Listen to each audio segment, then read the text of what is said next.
Outsourcing ఉద్యోగుల జిల్లా అధ్యక్షుడు దిలీప్ ఆధ్వర్యంలో మంగళవారం ఇల్లందు పెన్షనర్ భవనంలో ఏర్పాటు చేసిన విలేకరుల సమావేశంలో అవుట్సోర్సింగ్ ఉద్యోగులు పడుతున్న అనేక సమస్యలను పరిష్కరించాలని ప్రభుత్వాన్ని వేడుకున్నారు.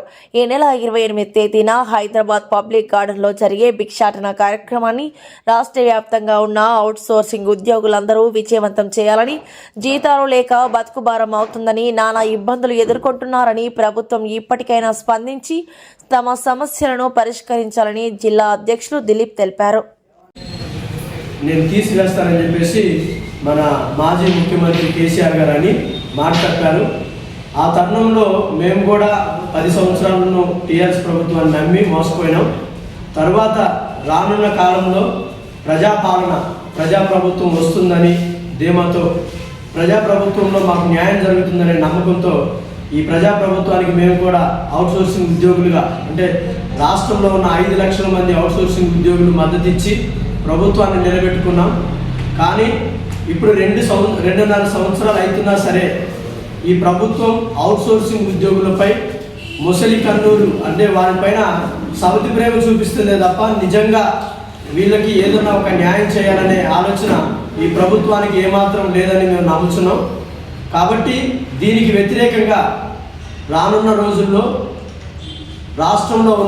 తెలంగాణ రాష్ట్రంలో ఉన్నటువంటి 5 లక్షల మంది అవుట్సోర్సింగ్ ఉద్యోగులు అందరూ కూడా ఉద్యమించాలని, భౌతికంగా ఉద్యమం ప్రారంభించాలని నిర్ణయించుకున్నాం.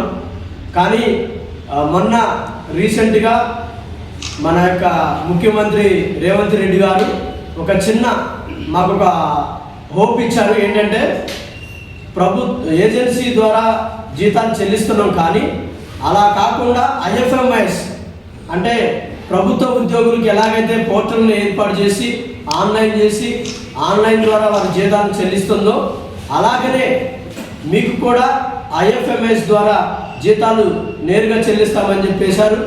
దీనిలో కూడా చాలా వరకు ఒడిదొడుకులు ఉన్నాయి, సమస్యలు ఉన్నాయి. కొంతమంది ఉద్యోగాలు చేసే ఉద్యోగులకి ఆధార్ కార్డు సరిగా లేదని, లేదా పాన్ కార్డు లింక్ లేదని, లేదంటే ప్రభుత్వం నుంచి వీరికి ఒక అనుమతి పత్రం లేదని చెప్పేసి సాకుతో చాలామంది ఉద్యోగులను ఇబ్బందికి గురి చేస్తున్నారు.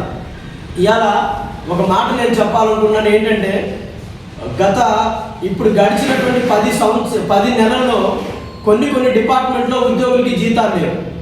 ఎంత బాధాకరమైన విషయం అంటే 6 నెలలు, 7 నెలలు, 10 నెలలు జీతాలు లేకుండా ఎలాగా వారి కుటుంబాలు ఎలాగ బతకాలి, వారి యొక్క అంటే రోజువారీ పనులు ఎలాగ నెరవేరాలనేది చాలా బాధాకరమైన విషయం.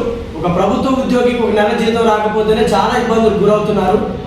కానీ అవుట్సోర్సింగ్ అదే కార్యాలయాల్లో పనిచేసుకుంటా 10 నుంచి 15 నెలలు, 12 నెలలు, సంవత్సరం పాటు జీతాలు లేకపోతే వారు ఎలా బతకాలి? ఈ సమస్యకు త్వరితగతిన పరిష్కారం చేయాలని మేము ముఖ్యమంత్రి గారిని కోరుతున్నాం.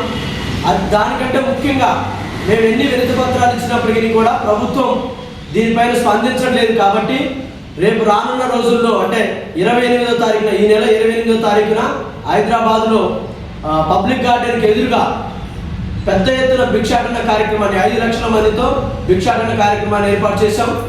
ఈ తరుణంలో రాష్ట్రంలో ఉన్నటువంటి 5 లక్షల మంది ఉద్యోగులు కూడా, అవుట్సోర్సింగ్ ఉద్యోగులు కూడా ఈ కార్యక్రమానికి వస్తున్నారు. కాబట్టి మన భద్రాద్రి కొత్తగూడెం జిల్లా నుంచి కూడా నా యొక్క ఉద్యోగులు నేను కోరుకునేది ఏంటంటే, మన వంతుగా బాధ్యతగా మనం కూడా పోరాటం చేయాలి. మనం అందరం కలిసి ఒక ఉద్యమంగా వెళ్తేనే తప్ప ఈ సమస్యకు పరిష్కారం జరిగేటట్లు లేదు. కాబట్టి రాష్ట్ర నాయకత్వం ఈ నిర్ణయాన్ని తీసుకుంది. రాష్ట్ర నాయకత్వం చేసినటువంటి ఈ నిర్ణయాన్ని మేము కూడా అనుగుణంగా జిల్లా వారిగా కూడా మేము కూడా దాన్ని సమర్థిస్తూ రేపు 28వ తారీఖున హైదరాబాద్లో పెద్ద ఎత్తున భిక్షాటన కార్యక్రమాన్ని చేపట్టబోతున్నాం. దీనికి ఉద్యోగుల సహాయ సహకారాలు, అలాగే పాత్రికేయుల సహాయ సహకారాలు కూడా మాకు కావాలని కోరుకుంటూ, జై అవుట్సోర్సింగ్ ఉద్యోగుల ఐక్యత వర్ధిల్లాలి.